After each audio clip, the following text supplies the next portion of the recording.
जय श्री राम बच्चों। मैं शिव भक्त एनके सर। आज हम स्टार्ट करने वाले हैं कक्षा 10 की गणित की प्रश्नावली नंबर 13 सांख्यिकी। तो सांख्यिकी के बारे में आज हम डिस्कस करेंगे। सांख्यिकी में सबसे पहले तो हम क्या क्या पढ़ेंगे। देखो, एक तो होता है माध्य, एक होता है माध्यक और एक होता है बहुलक। तो इन तीनों के बारे में हम एक एक करके बात करेंगे। वैसे नॉर्मल इनकी जो डेफिनेशन है, माध्य क्या होता है, औसत मान को हम माध्य कहते हैं। माध्यक क्या होता है? माध्यक होता है जो बीच वाली जो संख्या होती है, हम आरोही या अवरोही क्रम में लिख दे, और जो सबसे जस्ट बीच वाली जो संख्या होती है उसको माध्यक कहते हैं। और बहुलक क्या होता है? जो सबसे ज्यादा बार रिपीट होता है, ठीक है, उसको क्या कहते हैं? बहुलक कहते हैं। तो इनके बारे में ही हम डिटेल से पढ़ेंगे। जो आंकड़े हमें दिए हुए होंगे उन आंकड़ों से हम कैसे तो माध्य निकालते हैं, कैसे माध्यक निकालते हैं, और कैसे बहुलक निकालते हैं। तो आज के वीडियो में हम डिस्कस करने वाले हैं माध्य के बारे में। सबसे पहले माध्य ज्ञात करने की कितनी विधियां हैं, और कैसे माध्य निकाले जाते हैं अलग अलग विधियों से, और क्या उन अलग अलग विधियों का क्या मतलब है। तो इन सब के बारे में आज के वीडियो में हम डिस्कस करने वाले हैं। तो चलो शुरू करते हैं आज की क्लास। सबसे पहले यदि हम बात करें इंट्रोडक्शन भूमिका में, यदि हम बात करें, सबसे पहले जो माध्य माध्यिका ये सब ज्ञात जो है वो हम किसके करते हैं, किसके लिए करते हैं? आंकड़े। तो सबसे पहले आंकड़े क्या होते हैं, आंकड़ों की बात करें तो आंकड़े क्या होते हैं, कितने प्रकार के होते हैं? तो देखो, एक तो होता है प्रारंभिक आंकड़े और एक होते हैं द्वितीय आंकड़े। तो प्रारंभिक आंकड़े जैसे क्या होते हैं बेसिकली, जैसे कोई कहीं पर कोई घटना स्थल है, तो वहां पे यदि डायरेक्ट जाकर, जैसे मैं वहीं पे खड़ा हूं और वहां से सब कुछ आंखों देखा हाल जो है वो मैंने कलेक्ट करके मैं आंकड़े लेकर आया, दिस इज द प्रारंभिक आंकड़े। इनको हम क्या कह देते हैं? प्रारंभिक आंकड़े कह देते हैं। और द्वितीय आंकड़े कौन से होते हैं? जो हमें मतलब घटना स्थल पर तो कोई और था, और उसके बाद हमें कहीं और से वो आंकड़े मिल रहे हैं। जैसे चाहे तो मोबाइल के थ्रू मिल रहे हैं, या कोई दूसरा वहां से जाकर फिर हमें बता रहा है, या टीवी के जरिए हम देख सकते हैं, न्यूज़पेपर के माध्यम से हमें मिल सकते हैं। जिसमें माध्यम कोई और हो तो उनको हम क्या कह देते हैं? द्वितीय प्रकार के आंकड़े कह देते हैं। ठीक है। अब यदि हम और इसमें बात करें, जैसे हमें और क्या आंकड़े हो सकते हैं, देखो, एक तो होता है अवर्गीकृत आंकड़े।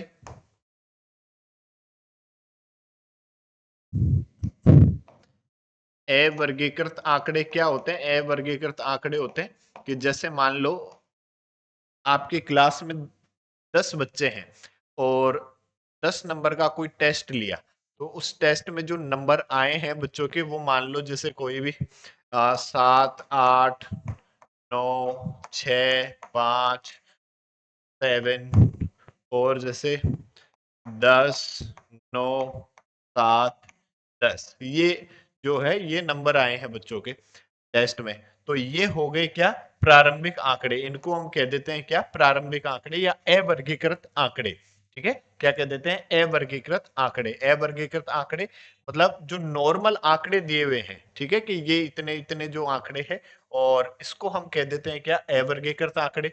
दूसरा टाइप के जो आंकड़े होते हैं वो क्या होते हैं? वर्गीकृत आंकड़े। वर्गीकृत आंकड़े जो है वो दो प्रकार के होते हैं। सबसे पहले पहला तो यदि हम बात करें असतत वर्गीकृत आंकड़े।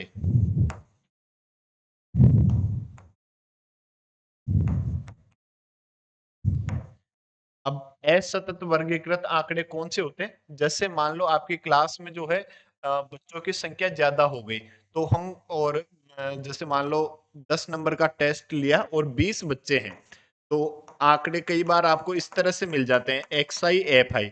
तो 10 नंबर का टेस्ट लिया और 20 बच्चे हैं, तो जिसमें 10 नंबर आ गए 5 बच्चों के, और 9 नंबर आ गए कितने बच्चों के? 7 बच्चों के।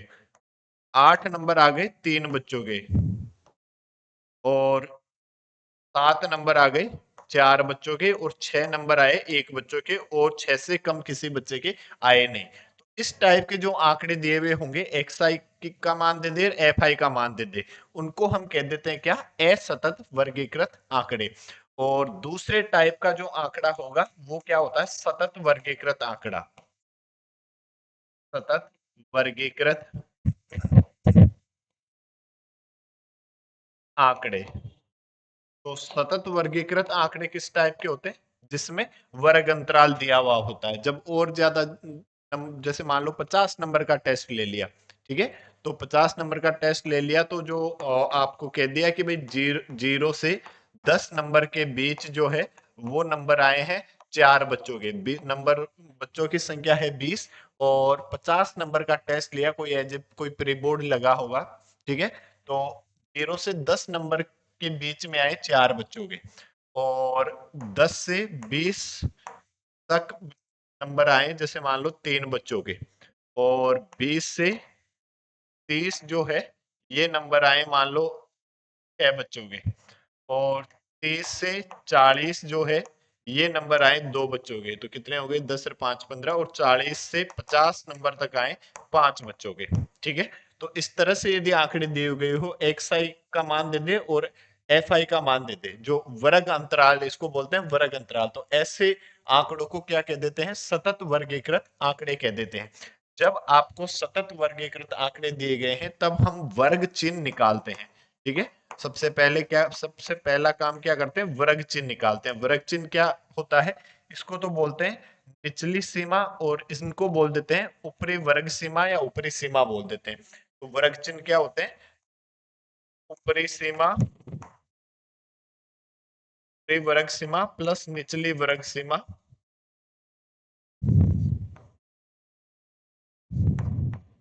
डिवाइड बाई 2, और 2 का भाग दे देते हैं। तो सबसे पहले एक्स आई का मान निकालते हैं। जैसे एक्स आई का मान, ये इन दोनों को जोड़ा और 2 का भाग दे दिया, मतलब इनके बीच वाला नंबर लिख देते हैं। एक तरह से इनका एवरेज मान निकाल लेते हैं, इनका औसत मान निकाल लेते हैं, या फिर आप ऐसे कह दो कि इनका मध्य निकाल लेते हैं। तो 0 + 10/2 तो कितना आ जाएगा? 5। 10 + 20/2 कितना आ जाएगा? 30/2 कितना? 15। और 30 और 20 50/2 कितना आ जाएगा? 25। 30 + 40/2 मतलब 70/2 तो कितना आ जाएगा? 35। और 40 और प्लस 50 90/2 कितना आ जाएगा? 45। ये एक्स आई का मान हो जाएगा। देखो, सबसे पहले हम ऐसा करेंगे, जब भी हमें इस तरह के ये इस तरह के आंकड़े दिए हुए होंगे तो सबसे पहले हम क्या निकालेंगे? वर्ग चिन्ह निकालेंगे। क्या होता है वर्ग चिन्ह? ऊपरी सीमा प्लस निचली सीमा डिवाइड बाई 2, ठीक है। तो इन 3 तरह के आंकड़े जो है टोटल हमें गिवन हो सकते हैं, दिए हुए हो सकते हैं। इन्हीं आंकड़ों से हमें माध्य भी ज्ञात करना है, माध्यक भी ज्ञात करना है, और बहुलक भी ज्ञात करना है। तो सबसे पहले हम बात करते हैं किसकी? माध्य की बात करते हैं। माध्य का ही दूसरा नाम क्या है? औसत मान। औसत मान भी इसको कह देते हैं। अब औसत मान सबसे पहले कैसे निकालते हैं? माध्य, या जैसे मान लो आपको आंकड़े दिए गए हैं x1, x2, x3 dot dot dot xn, ये कुल आंकड़े दिए गए हैं। तो माध्य को जो है वो दर्शाने का तरीका जो है, माध्य x बार, ये क्या होता है? आंकड़ों का योग बटे आंकड़ों की संख्या। इस फॉर्मूले से हम माध्य निकालते हैं। आंकड़ों का योग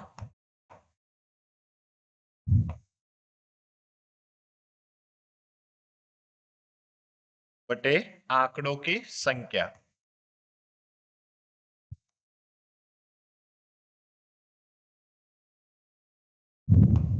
मतलब सभी आंकड़ों का योग कर देते हैं और फिर आंकड़ों की संख्या का भाग दे देते हैं। मतलब एक्स बार बराबर हम लिख देते हैं x1 plus x2 plus dot dot dot कहां तक? xn तक, डिवाइड बाई, ये टोटल कितने आंकड़े हैं? 1 से लेकर n तक जा रहा है, तो कितने आंकड़े हैं टोटल? n। तो n का इसमें भाग दे देंगे।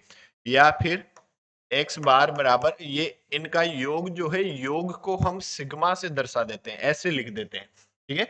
तो सिग्मा एक्स आई, और यहां लिख देते हैं आई बराबर 1 से लेकर n तक, ठीक है। यहां से स्टार्ट हो रहा है कि आई क्या है? 1 से लेकर n तक, तो एक बार एक रखेंगे, x1 प्लस x2, योग को दर्शाता है ये चिन्ह, डिवाइड बाई n, ठीक है। इस फॉर्मूले से हम माध्य निकालते हैं। यदि मान लो हमें जो आंकड़े है असतत वर्गीकृत आंकड़े दिए गए हैं, ठीक है, ये तो कब लगाएंगे? जब हमें अवर्गीकृत आंकड़े दिए गए हैं। और वर्गीकृत आंकड़े में अभी हमने पढ़ा दो तरह के, असतत वर्गीकृत आंकड़े और सतत वर्गीकृत आंकड़े। तो असतत वर्गीकृत आंकड़े दिए गए हैं कि जैसे मान लो हमें एक्स आई का मान दे दिया और एफ आई का मान दे दिया, ठीक है। तो हम क्या करते हैं, सबसे पहले निकालते हैं एफ आई एक्स आई, इन दोनों को गुणा कर करके लिख देते हैं, एक को गुणा कर करके हम लिख देते हैं, ठीक है। ये गुणा करके फिर यदि हम इनको जोड़ देंगे तो यही हमारे पास क्या जाएगा, आंकड़ों का योग आ जाएगा, सभी आंकड़ों का योग। और टोटल क्या करते हैं फिर, ये जो एफ आई बारंबारता का जो मान है ये है आंकड़ों की संख्या, ठीक है। ये किसको दर्शाता है, आंकड़ों की संख्या को दर्शाता है। जैसे अभी हमने इसमें पढ़ा, देखो जैसे ये जो है ये किसको दर्शाते हैं, आंकड़ों की संख्या। ये हमने क्या देखा कि 10 नंबर जो है वो 5 बच्चों के आ रहे हैं, तो 10 को हम कितनी बार जोड़ेंगे, 5 बार जोड़ेंगे, 10 प्लस 10 प्लस 10। तो इनको गुणा करने से भी 50 आ रहा है, 10 को 5 बार जोड़ने से भी 50 आ रहा है। तो इनको गुणा कर करके इनका योग ज्ञात कर लेंगे, और उसके बाद जो है इनका ये है आंकड़ों की संख्या को दर्शाता है, तो इनका योग कर लेंगे और इसके योग में इनके योग का भाग दे देंगे, देखो ठीक है। ऐसा ही हम इसमें करेंगे कि भाई जैसे इनका ये निकाल लिया हमने एक्स आई, अब ये सिचुएशन जो है ये वो वाली सिचुएशन बन गई, देखो। तो जैसे हम यदि बात करें कि जब आंकड़े हमें असतत वर्गीकृत आंकड़े दिए गए हैं, तब हम माध्य ऐसे निकालते हैं, एक्स बार बराबर sigma F I x I divide by sigma F I. Sigma किसको दर्शाता है, योगफल को दर्शाता है, देखो। तो हमने इन दोनों को गुणा किया और जोड़ लिया, और एफ आई को जोड़ लिया, भाग दे दिया, देखो ठीक है। ये डायरेक्ट मेथड है, सीधी विधि है, ठीक है, माध्य ज्ञात करने की। फिर देखो एक है हमारे पास क्या, कल्पित माध्य विधि द्वारा, कल्पित माध्य विधि द्वारा माध्य ज्ञात करना। यदि क्वेश्चन में पूछ ले कि माध्य ज्ञात कीजिए, कल्पित माध्य विधि द्वारा माध्य ज्ञात कीजिए, तब हम क्या करते हैं, माध्य जो एक्स बार होता है, देखो ये हम निकालते हैं A plus sigma F I D I divide by sigma F I. अब यहाँ ए क्या है, ए है कल्पित माध्य। तो सबसे पहले क्या करते हैं, हम किसी एक मान को, एक्स आई के एक मान को हम कल्पित माध्य मान लेते हैं, ठीक है। हम मान लेते हैं कि यही माध्य है, एक्स आई के मान को हम किसी भी एक मान को हम ये मान लेते हैं कि ये जो है वो एक माध्य है, ठीक है। और फिर हम क्या करते हैं, डी आई जो है, आई का मान कैसे पता करते हैं, एक्स आई माइनस ए, एक्स आई के मान में से ए के मान को एक एक करके घटा देते हैं, और डी आई वाली एक सीरीज हम पता कर लेते हैं। फिर एफ आई बारंबारता हमें दी हुई होगी, उसको हम डी आई से गुणा करते हैं और फिर उनको जोड़ देते हैं, इस तरह से। भाई देखो जैसे हमने ए यहाँ डी आई में ए घटाया, तो हमने ए जोड़ दिया, मतलब ऐसा इसलिए करते हैं, ऐसा इसलिए करते हैं ताकि जो बड़े नंबर्स यदि दिए गए हैं तो बड़े नंबर को थोड़ा छोटा करने के लिए हम ऐसा निकालते हैं, ताकि कैलकुलेशन है वो थोड़ी सी आसान हो जाए। बाकी बात यही है, आंकड़ों का योग बटे आंकड़ों की संख्या, ठीक है। इस फॉर्मूले से हम कल्पित माध्य विधि द्वारा माध्य ज्ञात करते हैं। फिर एक और मेथड हमारे पास क्या है, पद विचलन विधि।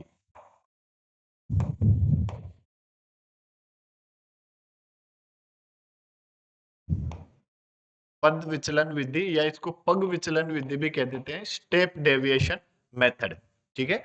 अब पद विचलन विधि क्या होती है, इसमें देखो ये पद विचलन विधि हम केवल तभी यूज करते हैं जब हमें वर्गीकृत बारंबारता सारणी दी गई हो, कि वर्ग जैसे दिया गया है 0 से 10, 10 से 20, 20 से 30, इस तरह से यदि हमें दिए गए तभी हम इस मेथड को यूज करते हैं। ये क्या होता है, देखो माध्य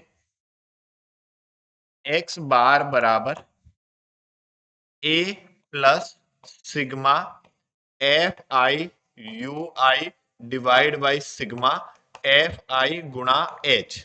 इस फॉर्मूले से हम क्या निकालते हैं, माध्य ज्ञात करते हैं, जहां ए क्या है, ए हमारे पास वही कल्पित माध्य है,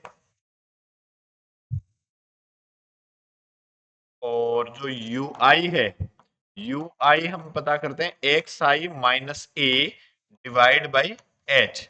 ठीक है, यू आई क्या होता है कि एक्स आई में से ए को घटा देते हैं और एच से डिवाइड कर देते हैं। एच क्या है? एच है हमारे पास वर्ग अंतराल। कि जो वर्ग अंतराल हमें दिया गया है, अभी जैसे मैंने आपको बताया कि ये फॉर्मूला हम तभी यूज करते हैं जब वर्ग अंतराल जैसे टेबल दी हुई हो।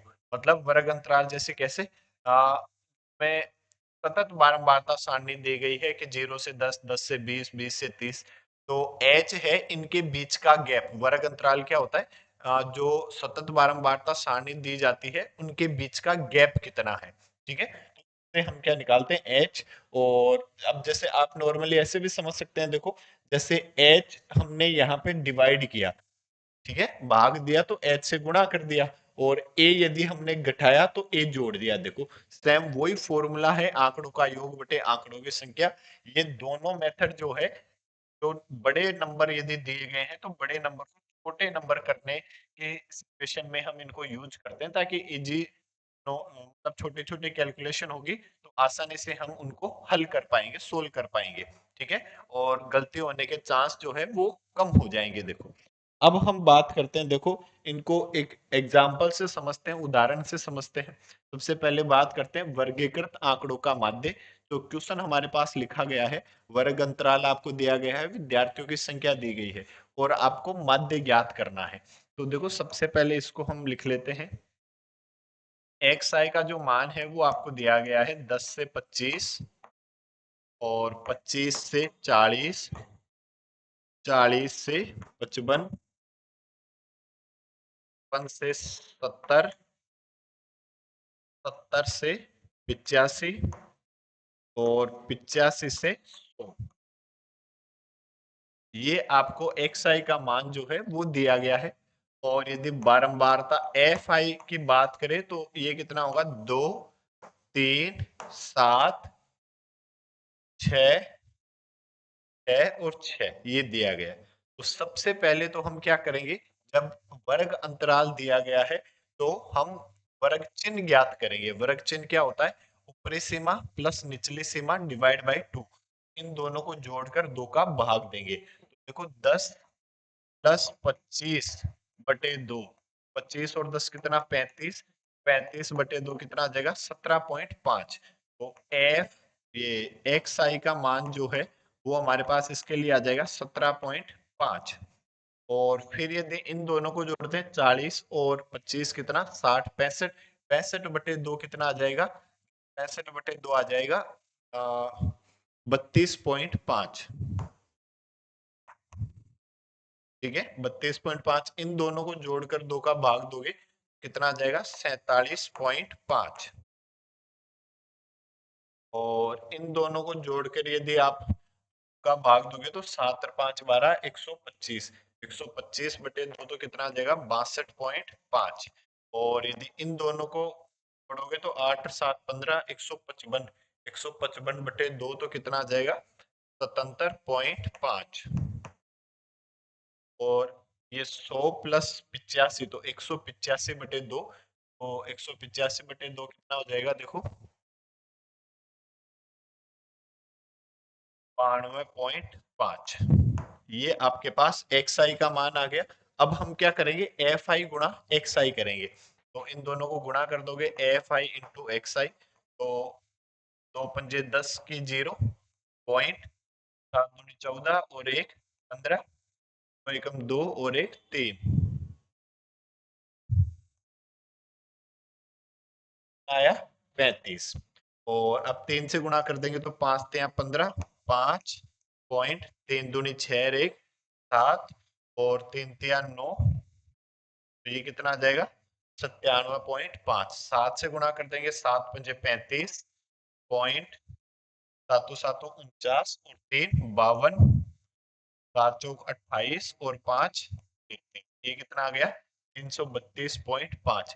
6 से गुणा कर देंगे, 6 पंजे 30 की 0, 6 दूनी 12 और 3 15, 6 36 और 1 37। ये कितना आ जाएगा? 375। फिर इसको गुणा कर देंगे तो 6 पंजे 30 की 0, 7 छः 42 और 3 45, सातों चौक 42 और 4 46, ये कितना आ जाएगा 465.0। और इसको भी यदि 6 से गुणा करेंगे, 6 पंजे 30, 6 दूनी 12 और 3 15, 9 छिके 54, 54 और 1 55। अब क्या करेंगे, इनको जोड़ेंगे। देखो हम माध्य क्या जानते हैं, देखो माध्य x बार बराबर sigma F I x I divide by sigma F I, ये हम जानते हैं। देखो माध्य, ठीक है। तो सबसे पहले हमें इनको जोड़ना चाहिए और एफ आई को जोड़ना चाहिए और फिर भाग दे देंगे। इनको जोड़ेंगे तो देखो एफ आई एक्स आई की यदि हम बात करें तो 5 और 5 10 की 0 पॉइंट, ये 5 5 10 और 5 15, 15 और 2 और 17 और 7 22, 5 29 और 1 30 की 0 3। अब दूसरे डिजिट को 5 6 5 11 और 7 18, 3 21, 21 और 9 30 और 3 33 और 3 36, फिर से 3। तो 5 4 9, 9 और 3 12, 3 15, 15 और 3 18, ठीक है। इनको जोड़ा तो कितना आया 1860.0। अब इनको जोड़ लेते हैं। देखो 3 और 2 5, 7 और 5 12 और 6 18, 18 और 6 24, 24 और 6 30, ये आपके पास कितना आया 30। सिग्मा एफ आई का मान 30 है और ये आपके पास 1860 है। तो माध्य हमारे पास क्या आ जाएगा, देखो माध्य एक्स बार बराबर 1860 बटे 30। तो 0 से 0 कट गया, 3 का भाग दे दिया, ये 6 18, 3 दूनी 6। तो माध्य एक्स बार का मान जो है वो आपके पास कितना आया 62, ये आपका आंसर हो जाएगा। फिर देखो यदि हम बात करें कल्पित माध्य द्वारा, यही क्वेश्चन है हमारे पास, ठीक है। इसी का हमें माध्य ज्ञात करना है, कौन सी विधि से कल्पित माध्य द्वारा। और ये भी चेक करते हैं क्या जो ये माध्य मतलब 62 आया हमारे पास, तो इससे भी 62 ही आता है क्या। तो देखो जैसे हमें क्या दिया गया है, एक्स आई जो है वो हमारे पास है 10 से 25, 25 से 40, 40 से 55, 55 से 70, 70 से 85 और 85 से 100। और फिर एफ आई जो है वो हमने पता किया, हमें दिया गया है कितना 2 3 7 6 6 6। फिर हमने वर्ग चिन्ह यदि अभी पता किया था तो सबसे पहले ये तो कितना आया था 17.5, ये था हमारे पास 32.5, ये था हमारे पास 47.5, ये था 62.5, ये था हमारे पास 77.5 और ये था हमारे पास 92.5, ठीक है। ये हमारे पास एक्स आई के मान थे। तो सबसे पहले हम क्या करते हैं, माना कल्पित माध्य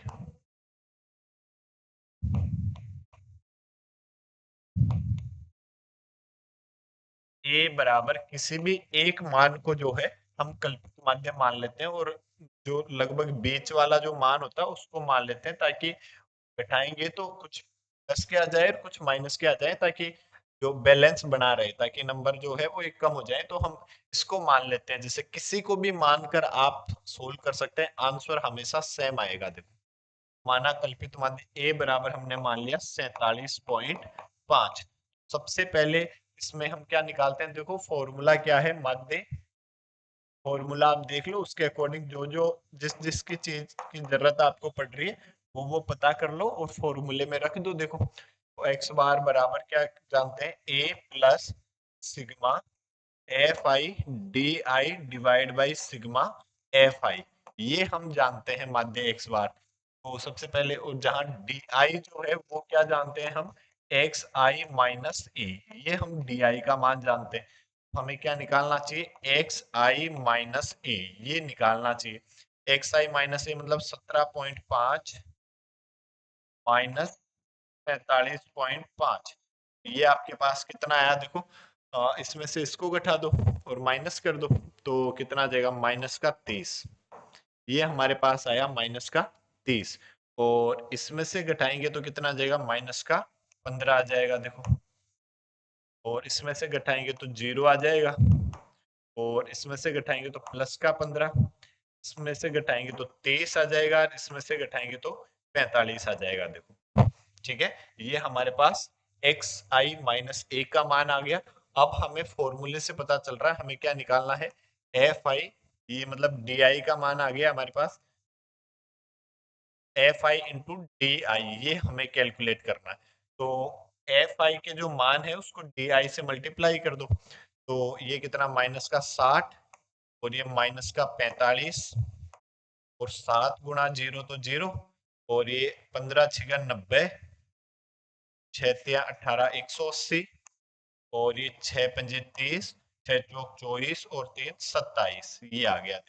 हमने क्या कर दिया, एफ आई को और डी आई को गुणा करके लिख दिया, 2 गुणा -30 तो -60, 3 गुणा -15 माइनस के 45, 7 गुणा 0 0, 6 गुणा 15 90, 6 गुणा 30 18 180, और 6 गुणा 45 कितना हो गया, 270। अब इनका योग कर लेते हैं देखो, इस हिसाब से हमें पता चल रहा है कि सिग्मा सिग्मा मतलब इनका योग ज्ञात करना है, तो प्लस वालों को जोड़ दो और माइनस वालों को जोड़ दो, और फिर प्लस वाले में से माइनस वाले को घटा दो, तो इनको हम जोड़े, तो देखो 8 7 15, 15 और 9 कितने, 24, ये तो 0, इस 4, और 2 और 1 3, 3 और 2 5, ये कितना आ गया, 540, माइनस इनको जोड़ दिया तो ये 105, और यदि इसमें से घटाते हो 540 में से, तो 10 में से 5 गए तो 5 बचे, और यहाँ 3 बच गए, 3, और ये 5 में से 1 गया तो 4, कितना आ गया, 435, या 540 में से 100 घटाओगे तो 440, 440 में 5 घटाओगे तो 435, ये अभी हमने जोड़ा ही था, ये कितना आया था, 30। अब इन सब का मान जो है इस सूत्र में रख दो, तो माध्य x बार बराबर क्या आ जाएगा, a का मान तो हमारे पास है 47.5, प्लस ये हमारे पास है 435, और बटे ये सिग्मा एफ आई का मान हमारे पास कितना है, 30।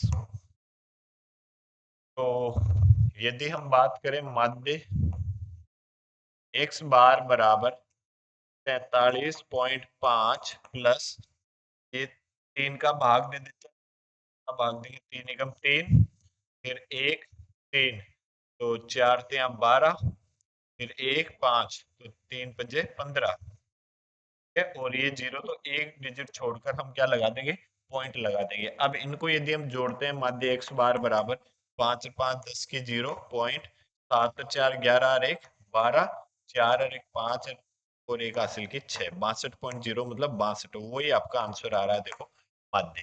ठीक है, और इसके बाद यदि हम बात करें, अगला जो यही क्वेश्चन है देखो, नहीं ये अलग है देखो, पद विचलन विधि से माध्य ज्ञात करना है। ठीक है, तो पद विचलन विधि से माध्य कैसे ज्ञात करते हैं देखो, जैसे एक्स आई का जो मान है वो आपको क्या दे दिया, 15 से 25, 25 से 35, 35 से 45, ठीक है, कैसे दे, 45 से 55, 55 से 65, 65 से 75, और 75 से 85, ये आपको एक्स आई का मान दिया गया है, और जो बारंबारता है, इनके संगत बारंबारता आपको दी गई है 6 11 7 4 4 2 1, 4 4 2 और 1, ये इनके संगत आपको क्या दी गई है, बारंबारता दी गई है। तो सबसे पहले वर्ग चिन्ह निकालते हैं, देखो एक्स आई का मान वर्ग चिन्ह कैसे निकालते हैं, इन दोनों को जोड़ेंगे और 2 का भाग दे देंगे, तो देखो 25 और 15 कितने हो जाएंगे, 40, 40 बटे 2 कितना, 20, मतलब इन दोनों के बीच वाला नंबर आता है, ऐसा करने से इन दोनों के बीच वाली संख्या आती है। तो आप बीच वाली संख्या भी लिख सकते हो। इसके लिए आ जाएगा 30, ये आ जाएगा 40, ये आ जाएगा 50, ये 60, ये 70 और ये 80 आ जाएगा। देखो अब यदि हम पद विचलन विधि से माध्य के फॉर्मूले की बात करें तो माध्य एक्स बार बराबर हम क्या जानते हैं, A plus sigma F I I divide by sigma F I into H, ये हम जानते हैं।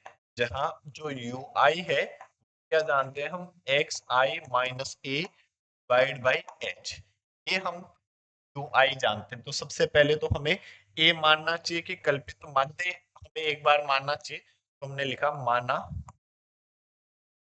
कल्पित माध्य जो है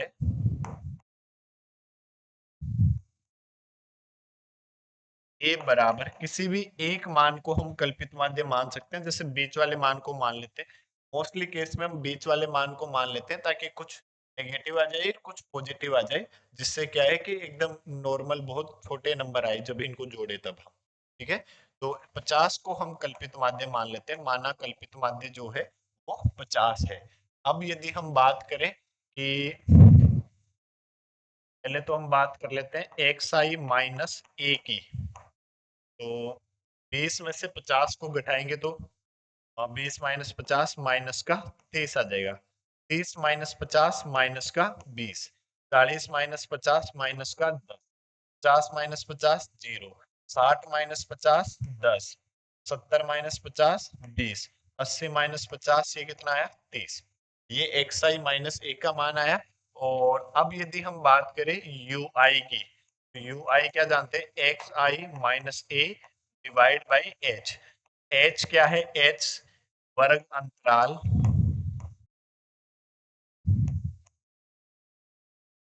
एच बराबर हमारे पास है, एच कैसे निकालते हैं, इनके बीच का गैप, मतलब ऊपरी सीमा से निचली सीमा घटा दो तो इनका गैप हमें पता चल जाएगा। देखो 25 माइनस 15 यदि आप करते हो तो ये आपके पास कितना आया 10।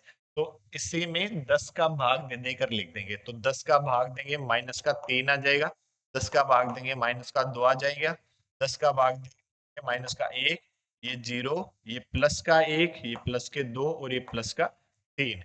अब हम क्या पता करते हैं, एफ आई इंटू यू आई, ये हम पता करेंगे कि जो अब हमें बारंबारता दी गई है उसको इससे गुणा कर करके लिख देंगे। देखो 6 गुणा माइनस 3 माइनस के 18, 11 गुणा माइनस 2 माइनस के 22, फिर 7 गुणा माइनस 1 माइनस का 7, 4 गुणा 0 तो 0, फिर से 4 गुणा 1 तो 4, 2 गुणा 2 कितना 4, 1 गुणा 3 कितना 3। अब यदि हम इनको जोड़ेंगे, देखो सिग्मा एफ आई यू आई बराबर, तो ये प्लस वालों को जोड़ लो, 4 4 8 3 11 माइनस, अब इनको जोड़ेंगे 18 और 22 कितने हो गए 40 माइन और 7 47, इनका योग कितना आ जाएगा 47 माइनस 11 37 और 1 36 माइनस का 36, ये इनका योग आ जाएगा। देखो और इनका योग पता कर लेते हैं हम, सिग्मा एफ आएगा, तो 11 8 6 17, 17 8 7 24, 4 28, 4 32, 2 30 और 1 35, इनका जो योग है वो हमारे पास आ गया 35। अब ये सारा मान जो है इस सूत्र में रख देते हैं, तो माध्य एक्स बार जो है वो हमारे पास आया, ए तो हमारे पास कितना है 50 प्लस ये सिग्मा एफ आई यू आई हमारे पास है माइनस का 36 गुणा एच हमारे पास है 10, और जो सिग्मा एफ आई का मान है वो हमारे पास है 35। तो 5 का भाग दे दो, 5 दूनी 10 और 5 7 पंजे 35, 5 का 5 से ये दोनों कट गए, तो माध्य एक्स बार बराबर ये 50 और इस माइनस की वजह से ये क्या हो जाएगा माइनस, और 36 डिवाइड बाई 7, 73 में हम 7 का भाग देते हैं, 7 एकम 7, फिर ये 2 में भाग नहीं जा रहा तो पहले क्या आ जाएगा 0, जब डायरेक्ट नंबर उतरता है ना ऊपर से तो फिर पहले 0 लगाकर फिर पॉइंट लगाते हैं, तो ये 0, 7 दूनी 14, फिर 6 जीरो तो 8 2 7 56, तो लगभग 10.8 आ जाएगा। तो एक्स बार जो है वो हमारे पास आया 50 माइनस 10.28 को हम राउंड फिगर में 3 लिख देते हैं ताकि और नॉर्मल आंसर आ जाए, लगभग में आंसर आ जाए।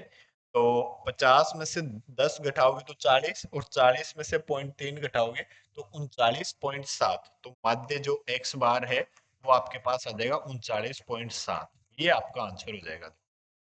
ठीक है, इस तरह से 3 हमारे पास विधियां है जब जो वर्गीकृत आंकड़े दिए गए हो जिसमें एक्स आई का मान हो और एफ आई का मान हो, तो उनको 3 हम मेथड से 3 फॉर्मूले से हम उनका माध्य ज्ञात कर सकते हैं। पहला तो कौन सा, डायरेक्ट विधि जो है एक्स बार बराबर sigma F I x I divide by sigma F आई। फिर हमने देखा कल्पित माध्य विधि और फिर हमने देखा पद विचलन विधि। मान रखो, इसी बात है। ठीक है, तो आज का ये लेक्चर जो है वो यही कंप्लीट, और इसके बाद प्रश्नावली 13.1 के जो सभी क्वेश्चंस है वो हम अगले वीडियो में डिस्कस करेंगे। तब तक के लिए जय हिंद, जय भारत, जय महाकाल।